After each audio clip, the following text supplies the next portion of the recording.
under the pale gray sky of Oregon. Maple Street scattered with fallen maple leaves led to a white-painted house with an old wooden porch. That was where Jonna and Ethan Sinclair had lived for over 10 years. Where they hung a blue glass wind chime from the farmer's market. Where the kitchen always smelled of cinnamon apple pie in the fall. And that was where, one October evening, Jonna stared at a piece of paper from the pediatric clinic as if it were smoking, her chest tightening like a rope had been pulled around her heart. A blood type test result. Just a letter. A symbol, yet sharp as a knife. Jonna's blood type was O. Ethan's was. But their daughter Ava, a 7-year-old with sandy blonde hair and gray-blue eyes like the Willamette River, was listed as AB. Between those lifeless columns of letters, suspicion rose up and spoke clearly.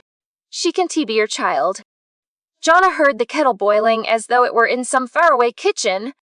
Ethan was in the garage, changing the oil in their old Ford. The sound of metal clinking now and then. Ava was in the living room, drawing purple kites. Jonna moved like in a dream, sliding the paper into the drawer with the dishes. But the drawer stuck. Wood grinding, sharp and cold. She froze, chest heaving, then poured herself water, her hand shaking enough to spill a streak across the counter. Night fell.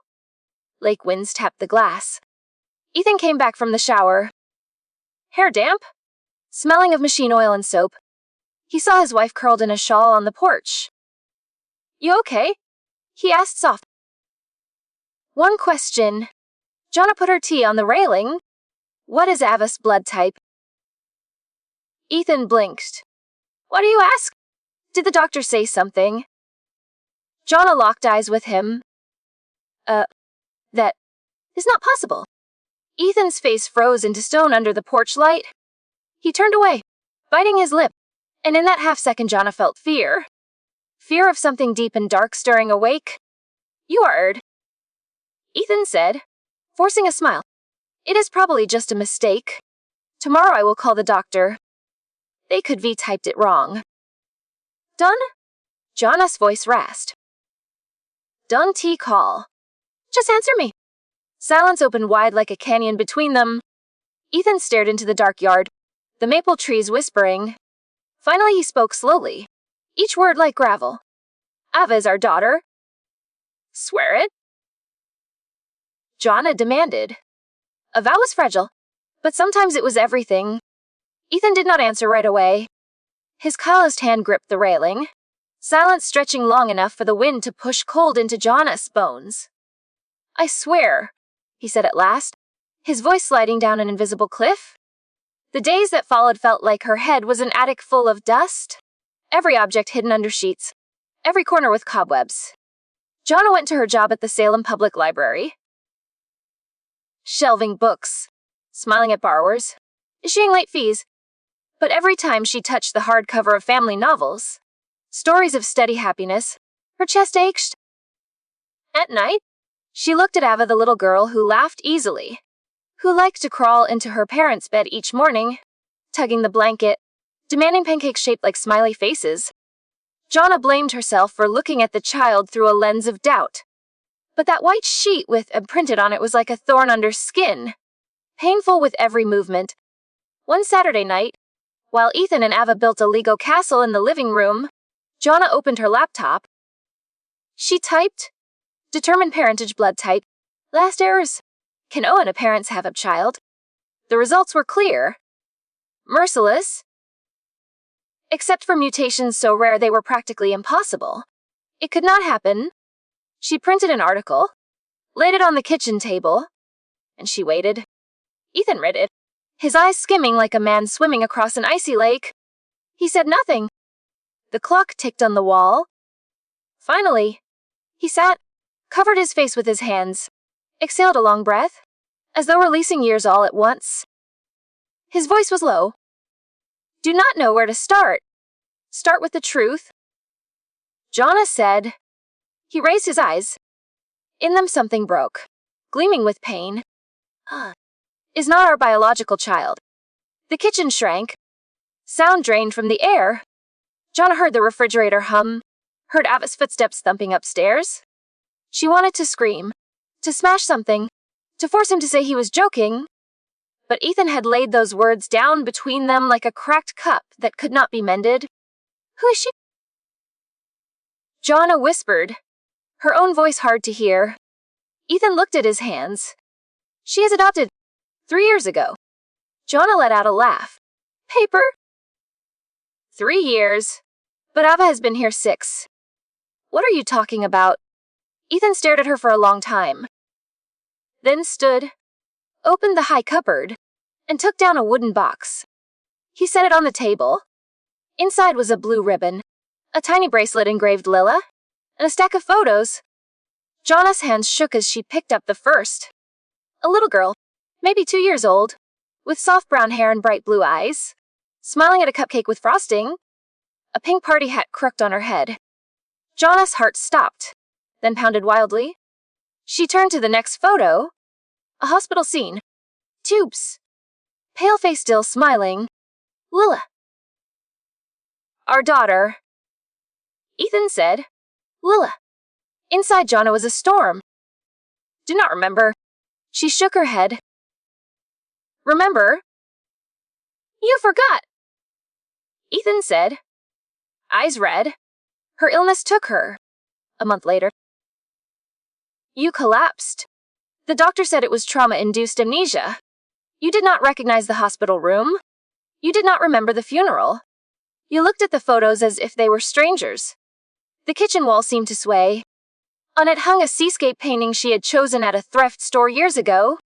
She remembered that rainy afternoon. Bargaining. Smelling coffee. But she did not remember Lila. What did you do? She asked. I could not bear it. Ethan said. Fists tight. Every morning you would wake. Your eyes empty. Asking where Sava, the doctor said you needed an anchor. Something for your mind to hold, so it would not fall into the void. I went to the Portland Adoption Center. There was a little girl about Lila's age. Her name was A.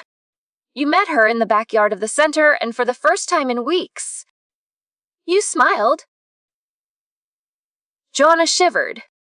A fragment of memory fluttered back like a torn leaf. A backyard. Damp wood. Children as songs. A little girl looking up with wide eyes. Jonna remembered sunlight on her hands. Ethan saying, hello. A joy so sharp it hurt. You said she is adorable. Her eyes look like mine. Ethan's lips tightened. Did not correct you. He swallowed hard. I chose to. I thought. Someday, when you were stronger, I would tell you. But every day brought another reason to wait one more day. Jonna rose from her chair. The kitchen tilted like a ship. She went to the sink, ran cold water into her palm, pressed it to her forehead. The photos of Lila beat like wings against her heart.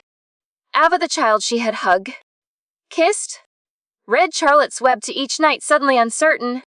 Do you understand what you have done? She said, her voice shaking with anger and fear. You lied to me. You stole someone else's child. I did not steal. Ethan snapped. Ava was legally adopted. No parents were robbed. She had a file. Court social worker. I sinned by hiding the truth, but I did not commit a crime. Jonna looked at him, the man she loved, who once ran with her through the rain just to buy her a donut, who tucked her in every night, and also the man who built a curtain of pink lies to cover a tiny grave. I need to breathe, Jonna said, grabbing her coat and stepping onto the porch. The night air was damp with fog. In the distance, a train whistle moaned. She walked down Maple Street, past Marjorie arranging flowers, past the Cooper's yard with a child's bike leaning askew, all the way to the small park at the end of the street. The swings creaked in the wind. She sat on a stone bench, looking at her wet palms, an emptiness open like a crater. Something laughter. The smell of milk. A tiny hand was trying to return from far away. But it lay beneath thick glass, and whenever she reached, the glass froze her fingers. The next morning, when sunlight poured into the kitchen, Jonna saw Ava standing in the doorway, clutching her messy-haired doll. Mom, the girl asked. Wide-eyed? I heard you and Dad fighting. Jonna dropped to her knees, wrapped the small body in her arms, breathed in her hair the scent of strawberry shampoo. Sunshine. Grass. It is, honey. Jonna said, surprised her voice could still be gentle. Mom and Dad got a little loud. But Mom loves you. She said it as a vow, one not tied to deny her papers. Ava buried herself against her, little arms circling her neck. Jonna's heart lifted painfully sweet. Ethan stood behind them, eyes red. He opened his mouth, closed it again, watching the two as though standing before a painting he would painted with lies and love. The day stretched long as a wire. Jonna worked at the library, stacking books while piano music trickled from an old radio. On the drive home, she listened to a program about memory and trauma. A psychologist said, memory is not a recording. It is a story we retell to keep ourselves from falling apart. Jonna turned it off. She did not want stories. She wanted truth. That evening, Ethan suggested, let us go see your doctor.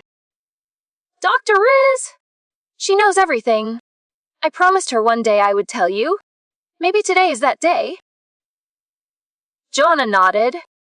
Dr. Riz's clinic was on the second floor of a red brick building near Bush's Pasture Park. The windows looked out on birch trees. She was a Puerto Rican woman with silver hair and deep black eyes. She listened without taking notes, her hands folded, steady like an anchor. Jonna, she said warmly, your mind and body did something hard. It protected you by placing a door between you and what you could not bear. That door is opening now.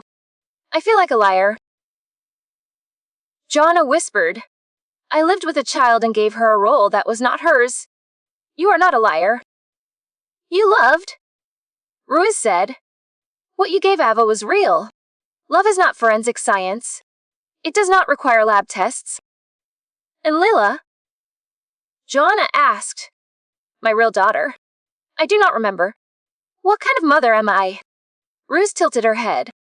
A mother whose heart was torn. No one can judge. She turned to Ethan. And you? You chose a path of love. But love does not erase consequences. You and Jonna must learn to stand in truth. Ethan bowed his head. I know. I am.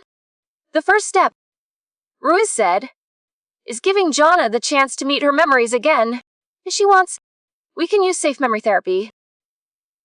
Lila's photos. Her belongings. But slowly. At the same time, both of you must talk to Ava. Not everything, not all at once, but something honest, in a way her age can understand.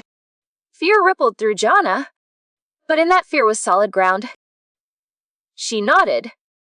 They began with a box. In the living room, Jonna sat on the rug, Ethan beside her. They opened Lila's box blue ribbon. Engraved bracelet, worn teddy bear. Jonna touched the bear, the musty smell filling her nose, and a sound cut through from far away. Bear, bear? A little girl's voice. Jonna trembled. Tears burst before she knew it. She hugged the bear, pressed it to her chest, and for a second, an image dropped like heavy snow. A winter night. Lila feverish. Jonna awake all night, holding her daughter on her chest, listening as the child's heartbeat matched hers.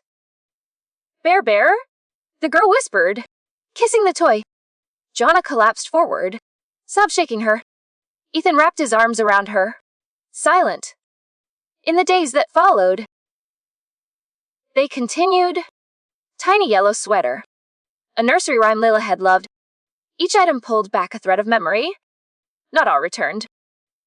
Not clear, but enough for Jonna to know Lila was real. Had been here, had touched sunlight on the windowsill, had left a small dent on her pillow. She went to the cemetery. Lila's grave lay beneath a young oak tree. The stone read, Lila Sinclair, 2015-2018. Jonna knelt, hand on the cool granite.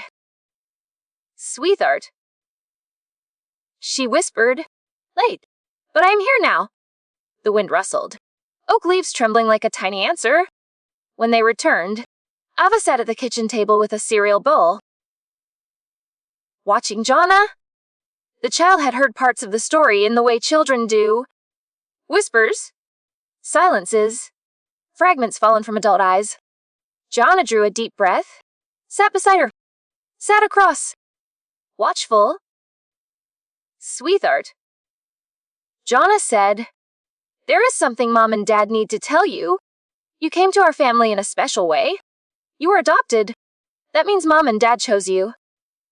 Loved you? And you are our daughter because our hearts chose you? Ava blinked. Do I have to go away? Ethan said, laying his hand near hers. Never. This is your home. Ava stirred her spoon, then lifted her eyes. I can have 2 stories. One about where I started, and one about where I was loved. Jonna smiled through tears. Exactly. Then, who is... Ava whispered, as if touching holy ground. Jonna looked at Ethan. He nodded. Lila was your sister.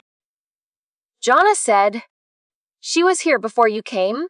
She went to a place people call heaven, clouds so thick when she was very little.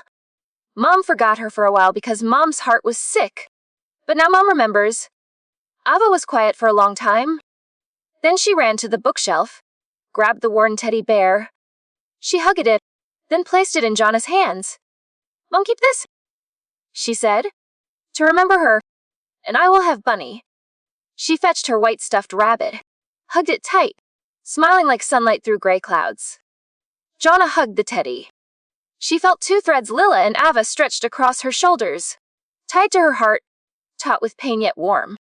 The moment of truth remained known only to them and Jur. Riz. Life, strangely, did not collapse. Jonna still worked at the library. Ethan still at the shop. Ava still went to school and drew purple kites. But everything carried a new brightness like a window after dust has been wiped clean. Sometimes Jonna still felt anger creeping, reminding her of the years stolen by a gentle lie. Once, in the kitchen, she slammed a plate into the sink. It shattered, shards flying, then stood still, not rushing to apologize, only gathering the pieces and tossing them away. His eyes sad but patient. I am ready to listen, he said. I do not know how to be angry the right way. Jonna said, angry with pain, angry with being lost. I deserve both. Ethan answered.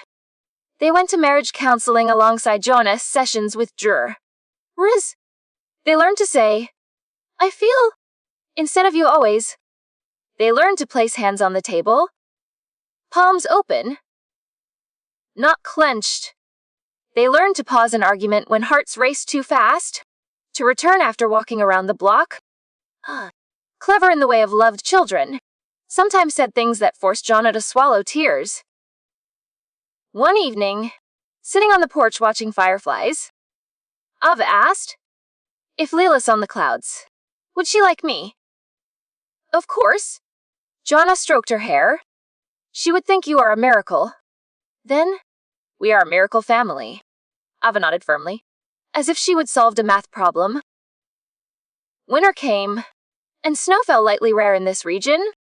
Jonna decided on something new, writing a letter to Ava's birth mother. If possible, not to claim, not to judge, but to tell her that her daughter was loved. The social worker helped forward the letter. No home address, just a mailbox at the agency. Jonna wrote, Hello. Ava's mother. I do not know your name. I want to tell you that Ava is growing. Healthy. Loves drawing. Loves pancakes and purple kites. She laughs easily and hugs tightly. I want to thank you for bringing her into this world. I was not there at the beginning, but I am here now, and I promise to walk beside her. The letter went out. Then silence. Months later, a card returned, no name, just slanted handwriting. Thank you. Please let her know she is loved from both sides. Jonna placed it on the shelf, next to Ava's photo and beside the photo of Lila they had rehung. In Lila's picture, The girl tilted her head with a smile, hugging Bear Bear, her blue eyes shining like light on water. Jonna stood gazing, a calm settling over her. She no longer felt like a thief of memories. She felt like a gatekeeper, opening the door to what had been locked, letting light in, letting smoke out. 1 year after Jonna learned the truth, they celebrated Ava's 8th birthday. Paper flags in purple hung across the backyard. Pancakes lined the wooden table. Marjorie brought pumpkin pie. Neighborhood kids ran laughing like wind chimes. Ethan manned the grill, hair damp with sweat, smiling at Jonna chasing the children. When the sun tilted, Jonna gathered everyone to blow out candles. She placed a small cupcake with its own candle next to Ava's cake. "This one is for Lila," she whispered. Ava nodded hard. Eyes bright. "So she can wish with me." They blew. Jonna wished not for the unmoving past, but for a truthful future, for peaceful mornings with coffee, for nights when Ava dreamed of soaring kites, for visits to the oak-shaded grave where clouds hung low and hearts were light. After the party, when guests had gone, Ethan and Jonna sat on the porch steps, shoulders touching. "A warmance?" "Thank you," Ethan said, as though to the person who had saved him from a storm, "for giving me a chance to fix this." "Thank you," Jonna replied, "for staying when I could not even remember how to stay." Ethan looked at the yard, where a purple paper kite was tangled in branches. "That day, at the adoption center," he said, "when you knelt to tie Ava's shoelace, I knew you would love her as your own." Jonna leaned on his shoulder. "Love does not need a lab test," she repeated Ruse's words. But now they were hers. "Truth matters too. I want to go back into the dark. We will keep each other out," Ethan said. The maple trees rustled. The glass wind chime sang. In its tinkling, Jonna heard both Lila's distant laugh and Ava's present giggle. 2 notes, not clashing, making harmony. Above, clouds drifted, and a star blinked awake. Spring came, and Jonna took Ava to the library where she worked. They picked a picture book about families beginning in different ways. "Ava, family is where you belong." She paused, looked at her mother. "Mom, I belong here." The words fell into Jonna's heart like rain greening dry soil. Jonna stroked her cheek. And so, they went to the park, ducks waddling along the bank, magnolias blooming like soap bubbles. Jonna sat on a bench, pulled out 2 cookies, one star-shaped, one heart-shaped. "One for you," she said. "One?" Ava placed the heart cookie beside her on the bench, smiling as if someone invisible sat there. "Can we fly a kite?" Ava asked. "Of course." Jonna pulled a purple kite from her bag the color of Ava. They ran across the grass. Laughter rising, the string pulling taut, the kite flapping, then soaring. The wind lifted it higher, past birches, past rooftops, into the wide Oregon sky. Lila's promise. Jonna watched the kite, her chest light as if windows had been thrown open. She thought of Lila, of Ava, of Ethan, herself in the days of darkness. She thought of doors and keys. A house sometimes love meant holding the key and turning slowly until a tiny click lit the room. Another rainy afternoon, they went back to the cemetery. Jonna placed white daisies beneath the oak tree. Ethan stood with hands in his pockets, Ava holding her mother's hand. "Sister, Ava Shelley, I want you to know I keep Bear Bear near Mom when she is sad, and I will draw you a purple kite." Jonna smiled, tears glistening. "She will love that," she said. They stood a long while, listening to rain drip through leaves, to the earth drinking water. No thunder, no graves opening, just a family standing together, quietly. As they left, Jonna turned back and saw a sparrow flit branch to branch, a tiny exclamation mark on their long sentence. Time moved forward. They brought Lila's box out of the high cupboard, placed it on the living room shelf, where Ava could reach with her mother. No more secrets. They hung Lila's photo next to Ava's. No long explanation. Only handwritten captions. Lila first smile, Ava purple kite. Guests asked. They answered. No avoidance. No drama. The story told like a road. Sunlit stretches. Shadowed bends. An old wooden bridge. Climb uphill. Ethan spent less time hiding in the garage. He bought a used guitar. Practiced in the living room. Ava liked to pluck wrong notes. Everyone laughing. Jonna planted lavender by the porch. Its sweet scent whispering, "Is okay now." Of course. Sometimes they still stumbled. One morning Ethan forgot to pick up Ava from art class, and Jonna snapped, the old words lining up. "You always." But she stopped, breathed, remembered the broken plate, and said, "I was worried." Ethan apologized. Simple. They repaired, without stacking new bricks on the old cracks. Late at night, while the house slept, Jonna sometimes lay listening to rain, touching the soft scar of her heart where the story had torn and been stitched with apologies. With patience, with pancake breakfasts, with a letter sent without expecting reply, with standing still at a tiny grave, with a child's voice calling Mom, down the hall. She understood now their life was not a flawless house built exactly to plan. It was a repaired home. Cracks filled. Windows replaced. Paint brushed over scratches. Some marks left like lines of time.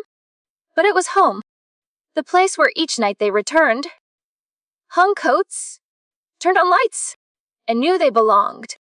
On a summer evening, sky not yet dark and crickets singing in the grass, Ava brought out a new drawing. 2 girls holding hands, one with brown hair, one blonde between them, a purple kite soaring high. At the bottom Ava had written, crooked letters, Lilith Ava family. Jonna taped it to the fridge. She stepped back, viewing it like a map filled after years. Roads, rivers, X marks on the land. She wrapped her arm around Ethan, leaning into him. Ava circled them, laughing like bells. "We are good, right?" Ethan asked quietly, as if afraid to break the fragile air. Jonna looked at the kite on paper, imagined it in the sky. "We are not just okay," she said. "We are on perch." The glass wind chime rang softly, like a small applause from the universe. And in the White House at the end of Maple Street, a story was told again and again, each time with less fear, more light, more strength, about a mother who forgot, a father who lied, chosen, and a child remembered. About how people learn to stand in truth, while still gentle enough not to tear each other further. And somewhere, on a thick cloud, a little brown-haired girl smiled. While below, a blonde-haired girl flew a purple kite, the string passing through the hands of a mother who had opened memory's door and stepped out, no longer afraid,